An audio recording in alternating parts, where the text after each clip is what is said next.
Well, our topic for today is tourism, and it sort of builds off of our last couple of topics. We talked about modernization, and we talked about stereotypes, and tourism has connections with both of those.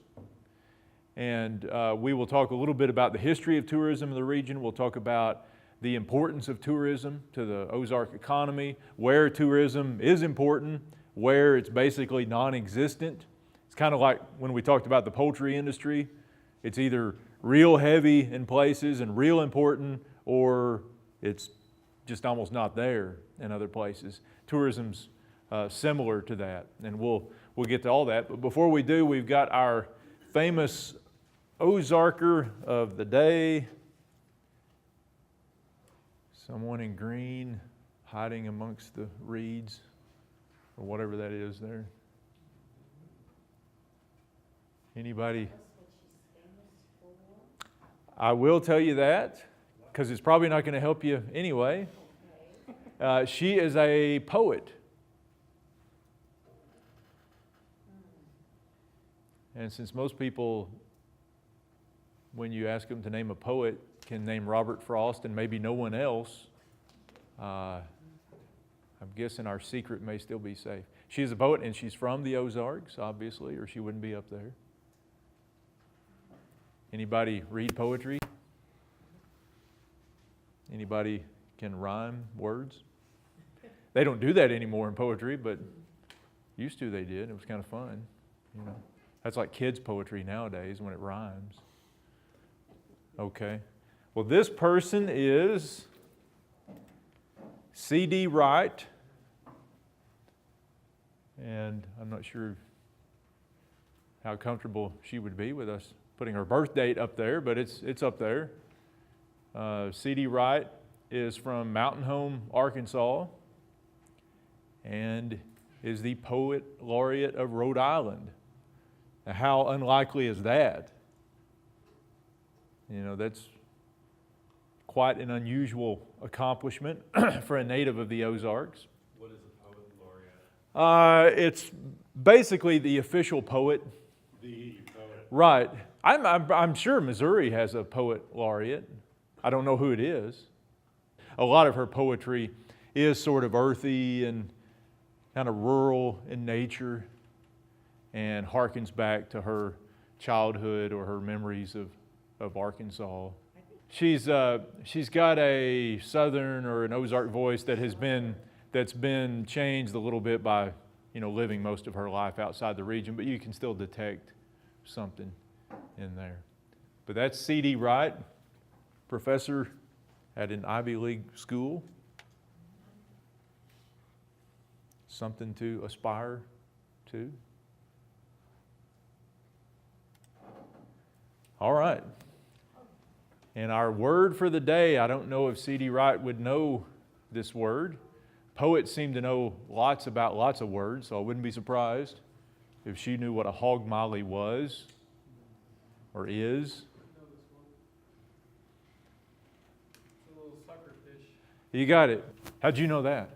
I've gigged them before. Okay, so you've got experience with the hog molly, do you? All right. That's what a hog molly is, and I've got a picture. We'll see the picture in a minute after we see the definition. Its official name is the northern hog sucker. Hog molly sounds more poetic for certain than hog sucker does. There are lots of different kinds of suckers. The red horse may be the best known kind, but this is one of them. And there it is. Is that like Nick's the Sucker Days? Is that what they're eating? Exactly, yeah. Or it could be that, or it could be a different kind of sucker. But Nick's... They all taste the same. No, I've had them at Nick's, so they're pretty good. You got to know how to cook them. I think that's the... Yeah, this is... Nick's Sucker Days is 2 weeks from Saturday. It's May 18th. It's always, I guess it's around the middle of May every year. And they've been doing that since, I think 1957 is the first year that Nixa had its Sucker Day or Sucker Days, and it sort of celebrates the running of the suckers. There's a certain time of year when the suckers run upstream, and people get out and gig them or try to catch them with nets and stuff like that. And this time of year is when you can see lots of suckers in the creeks and the streams of the Ozarks, and then they seem to disappear for most of the rest of the year. You know? That's the thing, they snag them. Like they throw out these big treble hooks Yeah. that lay on the bottom of the ground, and then they just pull it up, and then they hopefully hook them, and then they Right. pull them in. Yeah. That's it. There's so many of them Yeah. that run up that chances are you'll catch one sooner or later doing that. Yeah. And I've even caught them just fishing before when I was a kid. Just like fishing for brim or bluegill or something in a creek. And a certain time of year, you can catch them on nearly anything. So that introduces us to tourism. The Sucker Days is a form of local tourism. And I'm sure that when it was founded back in the 1950s, that a big part of the reason it was founded was to try to generate money for businesses in Nixa and to get people to come to Nixa on a day that they ordinarily wouldn't, or get people who ordinarily would never come to Nixa to come to Nixa and spend a little money.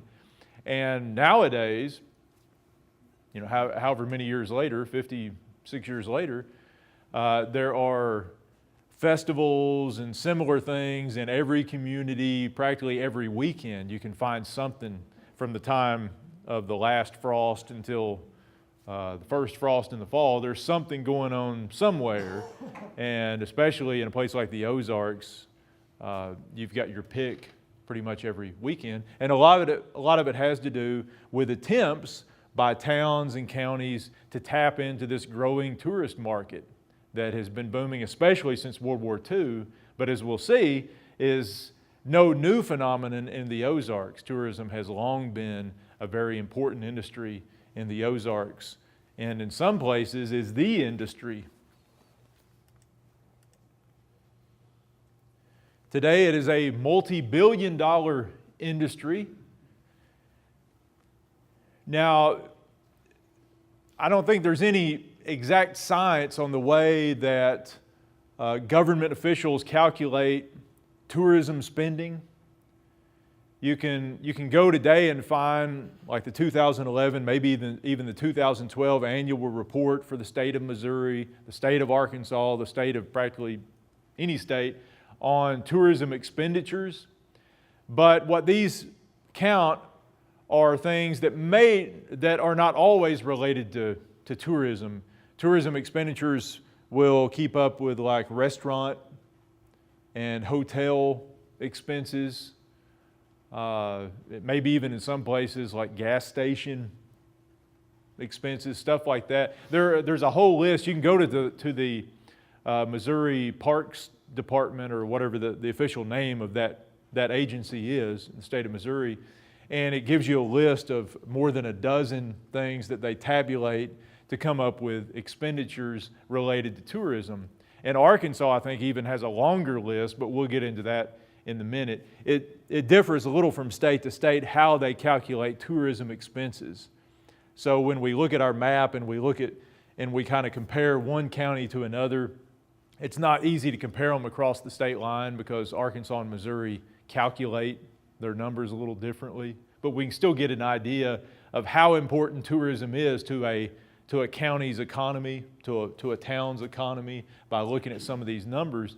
But we do know that it's a multi-billion-dollar industry, and that it's an industry that, as we said earlier, doesn't affect every place in the same way. If you just look at gross tourism dollars,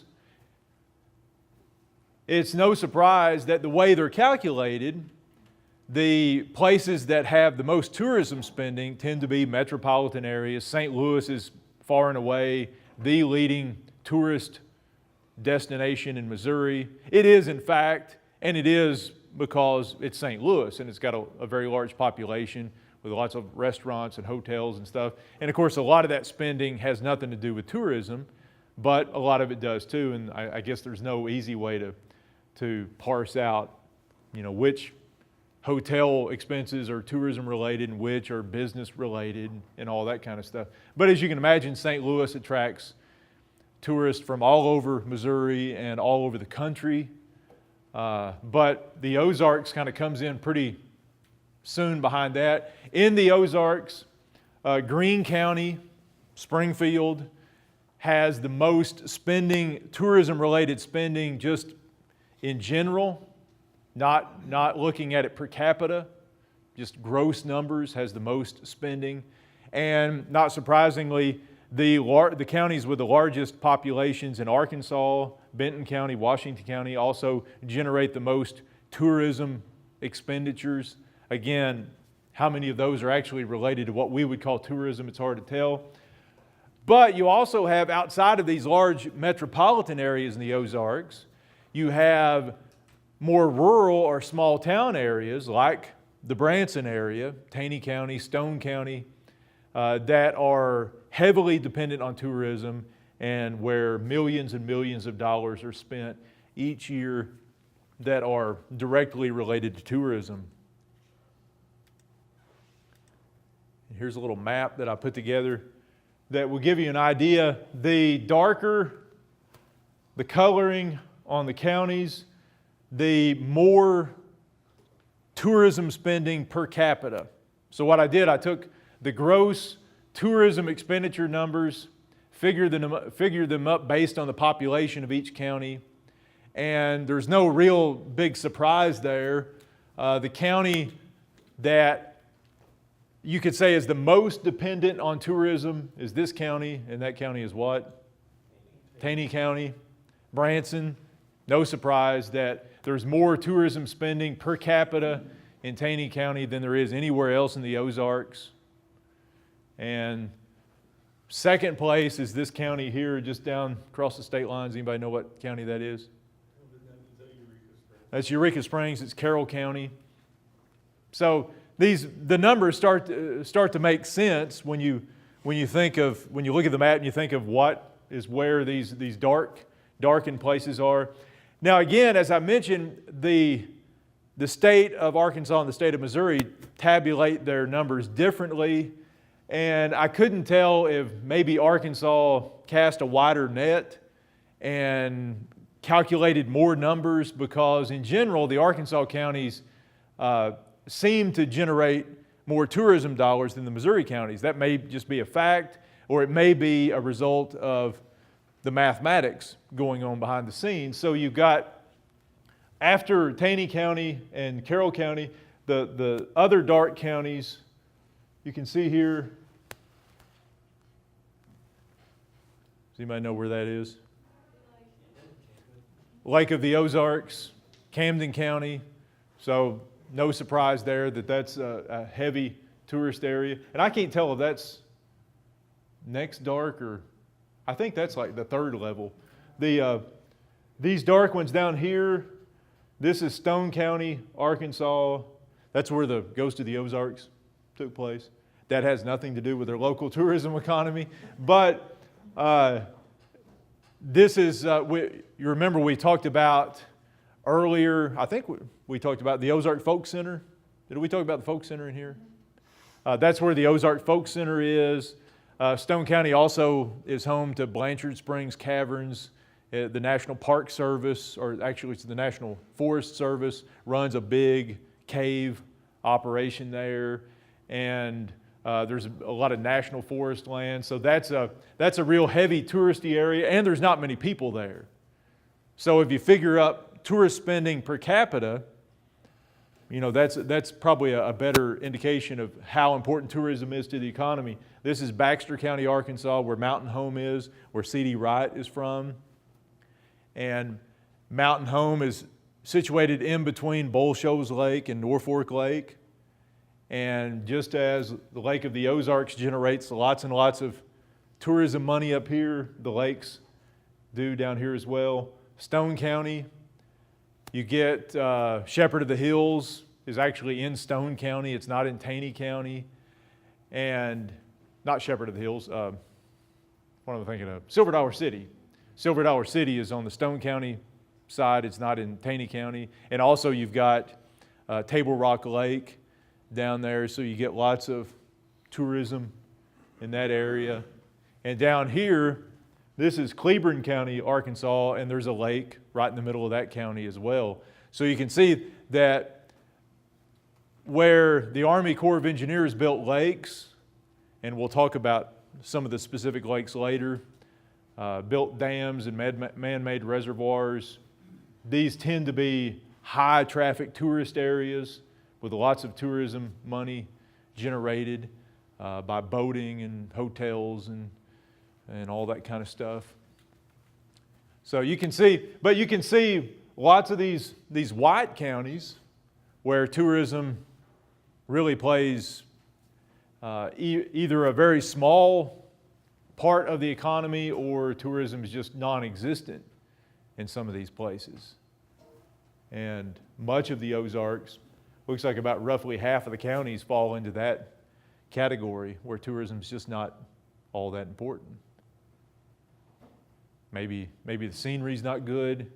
Maybe they're just too far away from an interstate or too far away from a lake or something like that. Any number of reasons why places have not been able to tap into this burgeoning tourism market in the Ozarks, especially since World War II. Though most communities, most counties have tried to at some time or another, they may just not have been very successful in doing that. Now, some of these places are, if you spent much time as a tourist in the Ozarks, you may recognize some of these white counties as touristy, even though they're not showing up as touristy counties. Has anyone ever floated Current River or the Jacks Fork? Over in here, here's Shannon County, right here. And it shows up as kind of a non-tourist destination, but that's one of the few industries over there. They've got the Ozark National Scenic Riverways, and floating those rivers, the Jacks Fork or the Current, one of the few things to do over there, but that doesn't seem to generate a whole lot of revenue for those places, a lot of tourism expenditures, even though I would consider that area kind of a touristy area. It's just not a touristy area that generates a lot of tourist dollars like Branson does, or like Eureka Springs, or like a lot of the lake areas.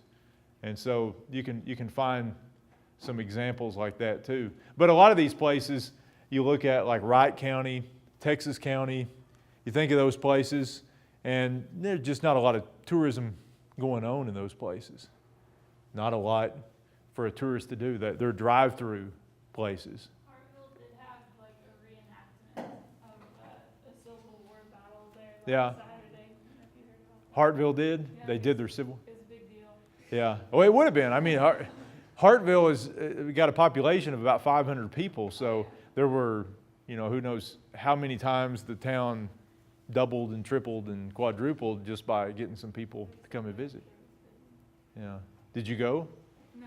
Yeah. No, I just saw pictures. Yeah. Hartville. Yeah. Well, there was a small Civil War skirmish at Hartville. It wasn't in April. I think it was in January, if I remember right. But, if you're going to do a reenactment, you'd rather do it in the spring than in January, right? You don't want to freeze to death out there.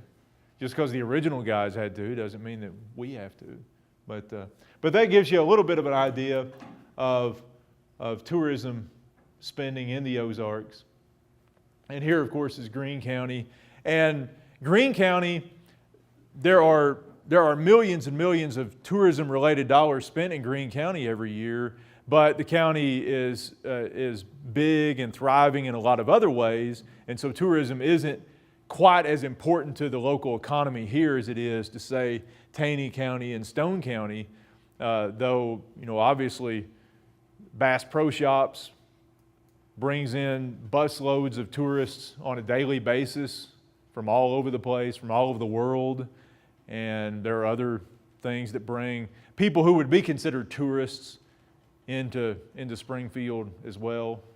I don't know if we've said this class Uh-huh. tourism major, Uh-huh. and Bass Pro's actually the #1 attraction in Missouri that brings That's what most I've heard. visitors. The number one single attraction. Single attraction, Yeah. yes, Bass Pro Shop. Yeah. Money-wise? I'm not sure People-wise. which way, but I think people-wise. I'm not sure. I'm not sure. But Yeah. I know it's considered the top Right. attraction. Yeah, Bass Pro Shop, the number one single attraction in Missouri. That's, yeah, I know, 'cause Makes in sense. class everyone thinks the arts, stuff like that, but. right, What does that say? yeah, I know, right? right. Well, you can fit a lot more people into Bass Pro Shops than you can into the art. Those little elevators that go to the top of the arch don't hold many people. You don't want many people in there with you when you go to the top of the arch because they're a little creaky. But now, as far as areas, not just venues or whatever the terminology they use, towns or areas or anything like that, Branson is actually the second most visited place in Missouri, or it was as of 2011, behind St. Louis. And that's pretty impressive when you think about where Branson has come from, in the last, as we'll see, Branson has been a tourist town for as long as anybody can remember and longer, but it's exploded so much within the last 25 years as a tourist town to be second to St. Louis in terms of people visiting there. That's quite a feat. The Lake of the Ozarks is the 5th most visited area in Missouri. And the Lake of the Ozarks, probably, if you had done this back in, say, the 50s or 60s, it was probably the #1 most visited place in Missouri. The Lake of the Ozarks being situated between Kansas City and St. Louis and pretty easy access from both of the major metropolitan areas of Missouri, just exploded in the post-World War II years. And not just for, especially for Missouri people, but lots of people from Iowa and Kansas and other places, Illinois, came to the Lake of the Ozarks. Isn't Lake of the Ozarks considered like the second most dangerous water way in the country? There's like the second most Yeah. deaths on that lake. Second most Like, deaths. river, Yeah, I don't know. It's turned into the day of lists in here, and unfortunately, I don't know what the answer to. It's like the Colorado River's #1. And then Yeah, Lake of the Ozarks. Yeah, my guess is that the Lake of the Ozarks, there may not be anything inherently dangerous about it, but it's the Lake of the Ozarks seems to be so associated with drinking and partying and stuff like that. It's not the cleanest lake around either. No, it's and we'll They keep closing it because the kids are getting, all kinds of sure bugs. you come away from there with stuff that you don't. What you drink and, Sure. yeah, sure. And we'll actually, a little bit later on, we'll talk about what makes the Lake of the Ozarks different from most of from the Army Corps of Engineers lakes in the Ozarks. How those are different, how the background to them is different. But it may very well be, but I do know it has a reputation as, the party lake and all that kind of stuff. And a lot of it has to do with the fact that there are fewer regulations on what you can and can't do on the Lake of the Ozarks than you get on most of the other lakes in the region. And also in the top 10 of Missouri's most visited destinations, you've got Springfield, which is probably largely because of Bass Pro Shops. And Silver Dollar City is I'm not sure, the list that I was looking at, Silver Dollar City was the only individual venue that was listed. And I think the reason they did that was maybe because it's in a different county from Branson. It's in Stone County. And so they actually listed Silver Dollar City separate from everything else. There was no explanation why that was. And then also the Joplin Carthage area was in the top 10. But Is that because of Route 66 or? I really don't know why. Nothing against Joplin, but I don't know. I really don't know what draws people over there. What's the name of that place? Is it Precious Moment? Well, that's the only thing that's the billboards you see when you're driving down I-44. They have those, is that what they're called, precious moments? The little Yeah. Christian-themed Yeah. something? Casino's right on the other side of the pole. The casino, that could, so you get your sinners and saints heading over that direction, don't you? Yeah. Yeah. Yeah, I don't know what, I know what you're talking about. I've seen those billboards. I don't really know exactly, but I guess that draws a lot of people over there. Oh, yeah. Does it really? I don't. I remember going to those little, like, Yeah. I've never been tempted to pull off the interstate because of it, but I'm sure the billboards are up there for a reason. Big business. Yeah. Where's Kansas City fit? It's in the top 10. I just didn't put it up there. I'm just we're ignoring everything that's not in the Ozarks. Oh. Kansas City's probably number 3 after Branson. I don't remember the exact order of these places, but I figure it was probably number 3. Carthage has a lot of history. Yeah, it's a lot of history. A lot of old I'm not sure how much history draws people. We know that some of the draw to St. Louis, probably a very small percentage of the tourist draw, is history related to Lewis and Clark. And I guess you could call the arch history related, though it's not really. But you think of all the things. St. Louis, the St. Louis Cardinals is just a massive draw, a tourism draw for them. People just come from everywhere. When I was a kid, we used to drive from Arkansas to we would drive to Kansas City as well. My dad was a huge baseball fan, so we would, that was usually our vacation. Who are we going to watch this year? But as we've seen, there were lots of those blank counties on there. And tourism is important for towns, for counties, because of the tax money that it generates. You can just imagine how crucial tourism spending is to Taney County, to Branson. All that tax money coming in, you look at you get your hotel bill and you look at the hotel tax on there, and that's going to, a lot of that goes to the local economy.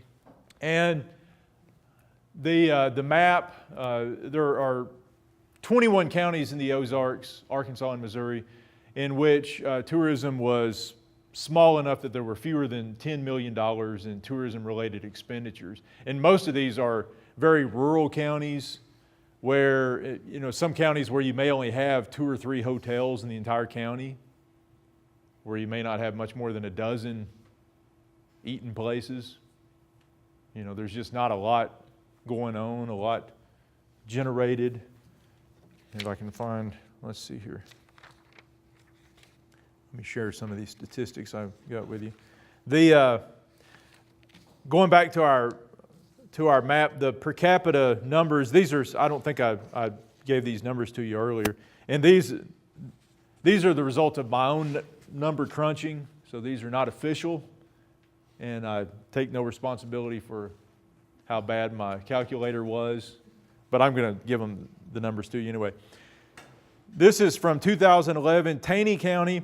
For every resident of Taney County, for every permanent resident in Taney County, and I don't remember what the population is, around 50,000 or something like that, there were in 2011 more than $8,400 in tourism-related expenditures in Taney County. So that's quite a bit, over $8,400 per resident. That's not per visitor, but per resident.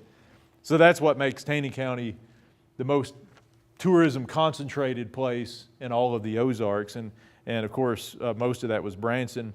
Carroll County, Arkansas, where Eureka Springs is, there were more than $6,200 in tourism-related expenditures per person in Carroll County. Carroll County has a much smaller population, so the gross figures wouldn't be nearly as high as in Taney County, but they're closer when you start looking at it on a per capita basis.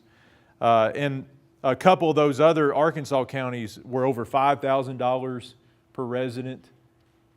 And Stone County, Missouri, which is right next, that's where Silver Dollar City is, right next to Taney County, over $4,300 per resident. Stone County's population is going to be much smaller, and probably a huge chunk of its tourism expenses come from Silver Dollar City, I would guess.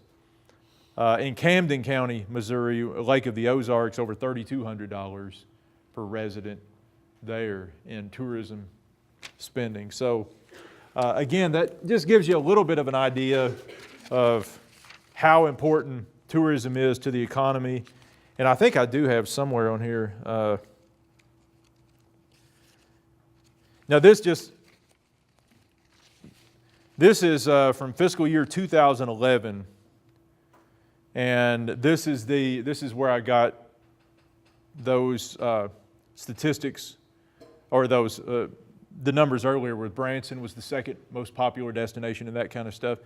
Fiscal year 2011, approximately 25% of all people who visited, all tourists who visited Missouri, or all travelers who visited Missouri, visited Branson that year. Approximately 31% visited St. Louis. So it's not far behind St. Louis in that regard.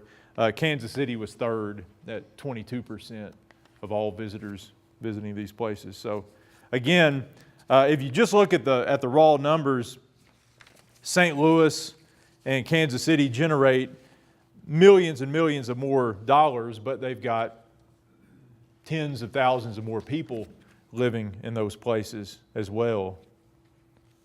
There were a handful of counties where the tourism industry was basically non-existent in the Ozarks. I noticed Dade County, Missouri, everybody knows where Dade County is, it's northwest of here, had, if you remember, the figure for Branson, or for Taney County, was over $8,400 per capita tourism expenditures. In Dade County, it's $266 per capita. So there is no tourism industry in Dade County. It's official.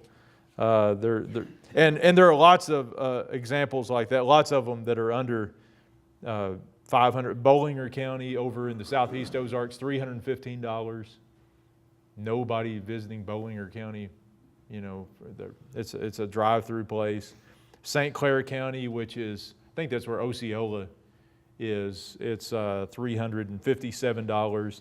So you got lots of these places. Shannon County, which surprised me, $486. What about Douglas? 'Cause we have Foxtrotters twice a year, so that's Douglas County is just barely better, $489. So you need more Foxtrotters meetings in Douglas County. June and September. Yeah. So yeah, and Greene County is just over $2,000 per capita. Do you have Webster? Yeah, Webster $608. Yeah. So they're rolling in the money compared to Dade County or St. Clair County, somewhere like that. So, but it just tells us that a lot of these places are not tourism destinations, even though the numbers themselves are, it's a little hard to kind of wrap your head around exactly what they're computing, but they seem to be pretty close if you get it into per capita numbers.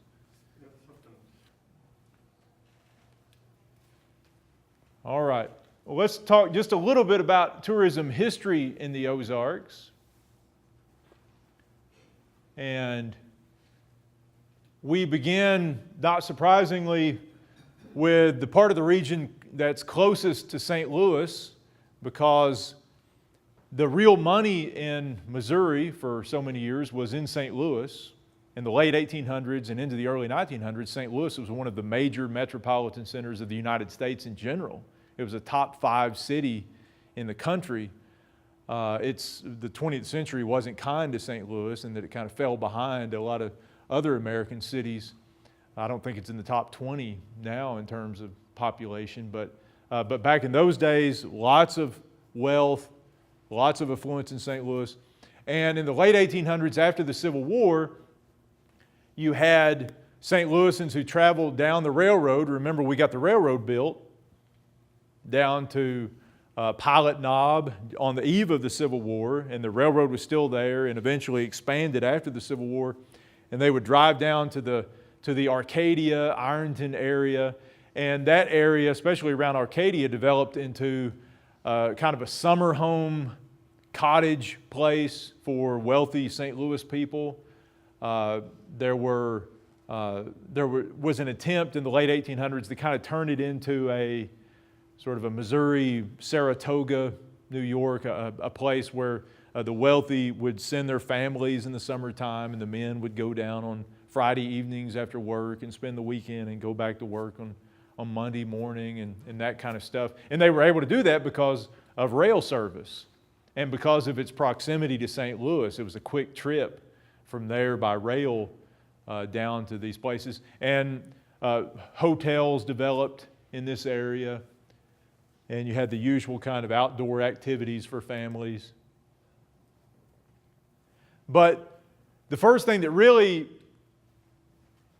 impacted other places in the region was the healing water craze of the late 1800s. And this was a craze that not only affected the Ozarks, but affected lots of other places around the United States. Anywhere where you had these springs that had different kinds of minerals in them, or maybe kind of salty springs, and anything that was a little unusual that people could tout as healing springs, as healing water. We're talking about the late 1800s, an age when healthcare was certainly not nearly as advanced as it is today, and a lot of people got the idea that just by going and sitting in this spring water, you could heal certain things. You could heal. Many people thought you could heal just nearly anything by drinking it. You know, you could get healthier, and so you saw a lot of these.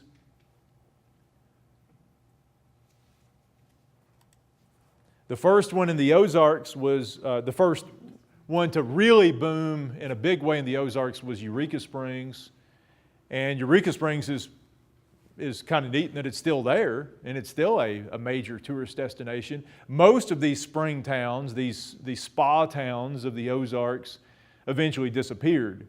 Many of them were built kind of out in the middle of nowhere just because somebody found a spring and started selling house sites, built a resort or a motel or something and brought people in. But Eureka Springs boomed in the late 1800s. You can see that its life really starts about 1879 after a local dignitary claimed to have been cured by one of these springs. And the town develops as a boom town right there, kind of a tent town, and then eventually into a real town with buildings and streets and all that kind of stuff, so that by the time the census taker came through in 1880, there were already about 3,000 people living in Eureka Springs. Some pictures from Eureka Springs. There's the Crescent Hotel, built in the late 1800s. I'm not sure what this building on the right is, but I put it up there because you can see this rock that it's partially built on. A lot of the money that built up Eureka Springs, a lot of it had connections to St. Louis, and a lot of it had connections to the Republican Party, and there were political cliques that were involved there, and your usual money people. Eventually, the railroad was built to Eureka Springs so people could get from St. Louis and Kansas City to Eureka Springs. And that's when it really takes off, when you can get there by rail, and the wealthy start coming there. What about Hot Springs? Is it developing at the same time? Hot Springs really starts developing even earlier than Eureka Springs. Yeah, down in the Ouachita Mountains, Hot Springs, it predates Eureka Springs by many years. It only booms after the Civil War, but it had seen limited development before the Civil War. Yeah. Is that Crescent Hotel the one that you see in all the pictures that's on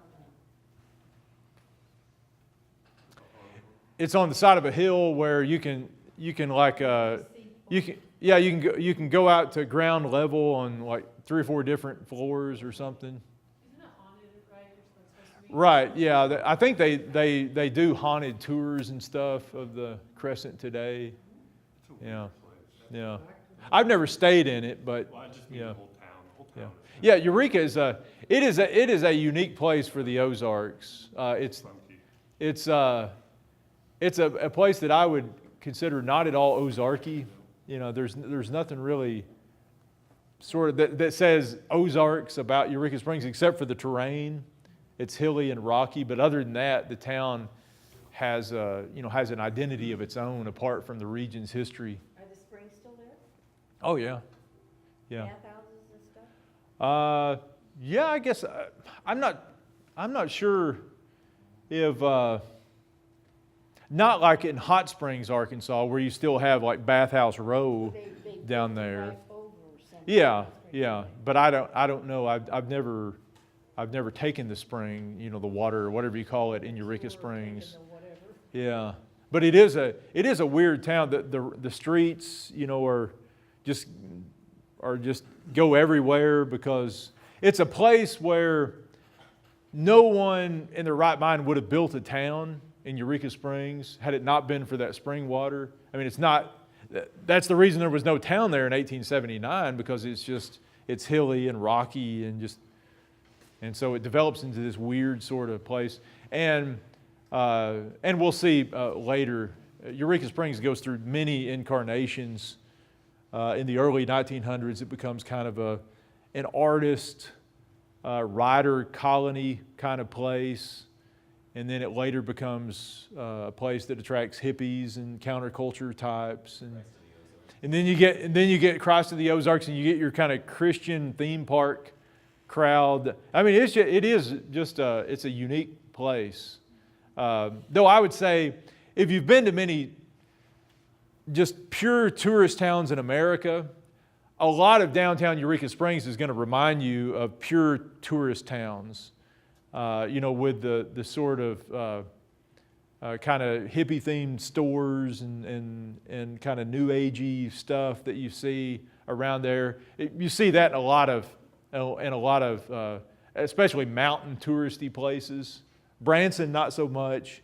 It has it's got its own thing going on down there that's very different from Eureka.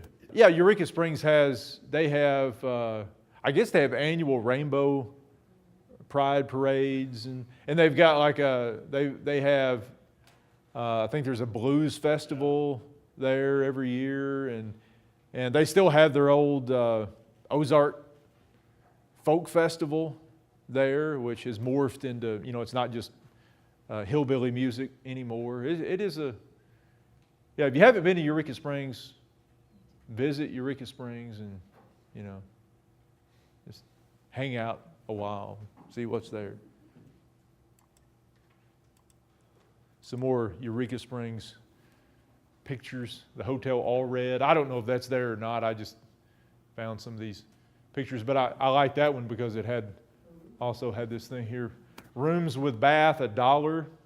Rooms without bath, 50 cents or 75 cents. If you visit today, you're going to pay more than that. But and then I like this European and American plan. And I don't really know exactly what that means. Someone suggested to me once that one of them probably means meals and the other one probably means without meals. Yeah. They have electric lights.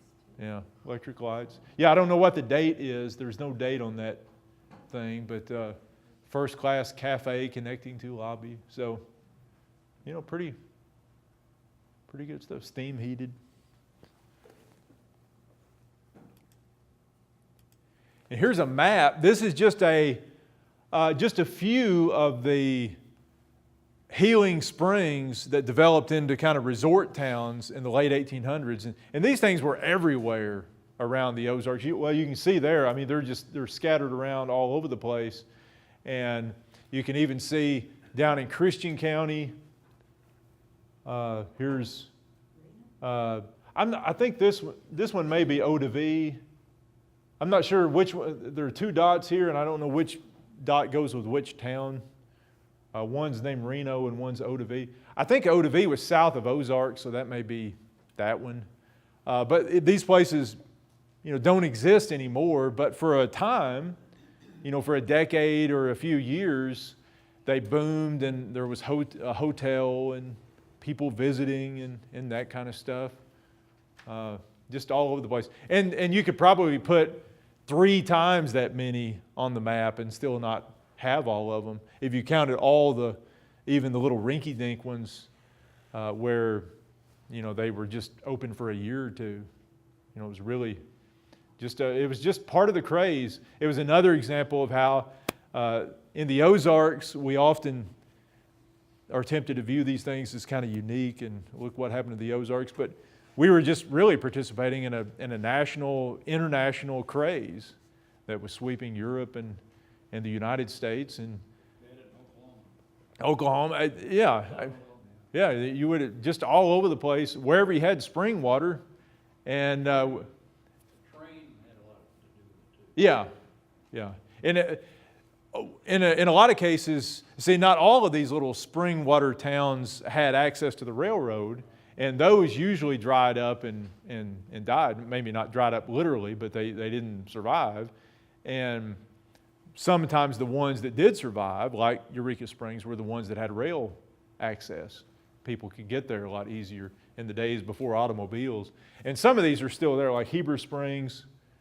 Today, that's still a touristy place because there's a lake that's built right next to Heber Springs.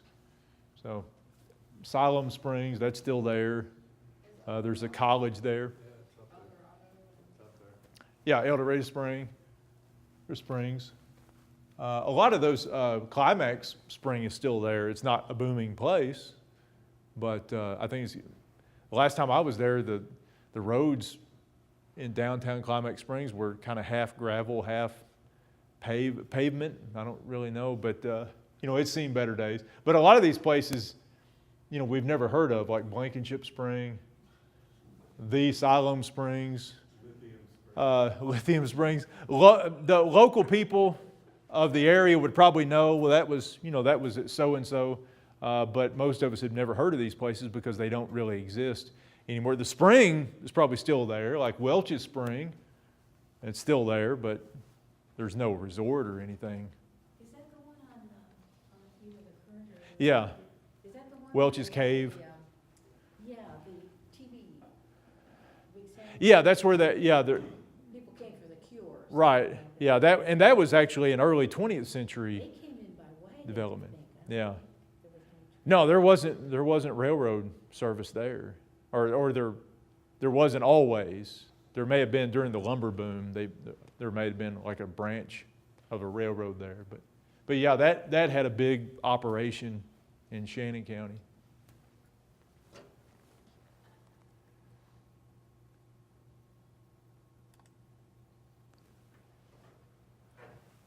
Okay, let's go ahead and take a break, and we'll finish our tourism stuff when we come back. We'll talk a little floating and fishing, and we'll talk a little Silver Dollar City.